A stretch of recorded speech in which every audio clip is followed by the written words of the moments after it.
ұлттық ойындар арқылы біз ұлымыздың бай мұратымызды өскелең ұрпаққа жеткізіп жатырмыз.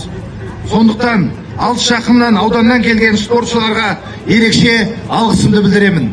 Осы жерде өзімнің әріптестерім көш бастап келіп жатыр.